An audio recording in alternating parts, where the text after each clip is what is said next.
नमस्ते, राधे राधे। मैं कविता जायसवाल आप लोग को एक बहुत दर्द भरा सोहर गीत सुनाने जा रही हूँ, सीता का और राम का, सबका। तो आप लोग वीडियो फुल वॉच करके देखिएगा, कमेंट में ज़रूर बताइएगा कैसा लगा हमारा सोहर गीत। आप लोग को सुनाती हूँ।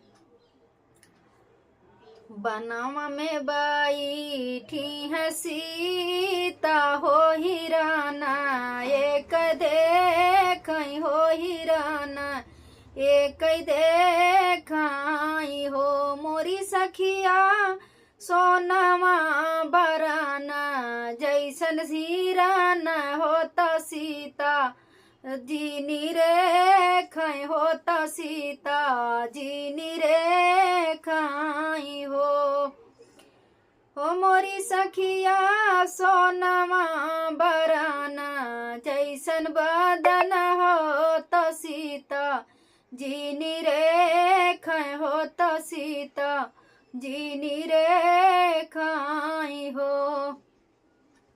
बगल में बाई ठहराम होता सीता जिया राजा कारई सीता जिया राजा कार हो मोर रामा बासी गई न हिरान नजरिया हो हिरान हम चाहिए हो हिरान हम ले बाई हो मोरे रामा बासी गई न हिरान नजरिया हो हिरान हम ले हो हिरान हम ले बाई हो। तनी बचाना सुन राम होता हाथा माँ धनुषी लिहन हाथा माँ धनुष लिहन हो मोरी सखिया चली गई न हिरान के मार हो हिरान जंगल भाग हो हिरान जंगल भाग आई हो मोरी सखिया चली दिहन हिरान के मार हो हिरान जंगल भाग हो हिरान जंगल भाग आई हो।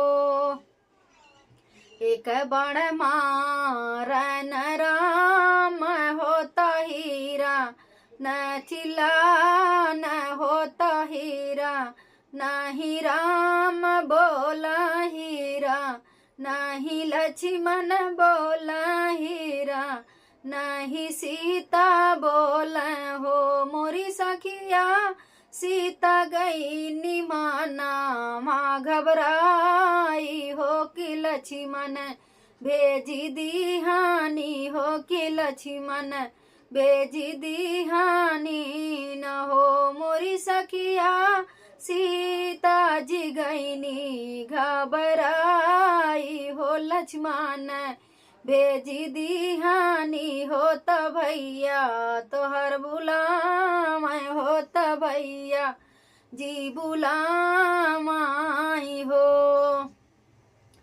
कुटिया में बाई ठैनी सीता होता रामण राह देखत होता रामण राह देखत हो मोरी सखिया दाई लिहल जोगी या कई भेसावा होता सीता भिक्षा मांगई होता सीता भिक्षा मांगई हो मोरी सखिया दाई लिहल जोगी या कई भेसावा होता सीता भिक्षा मांगई होता सीता भिक्षा मांगई हो।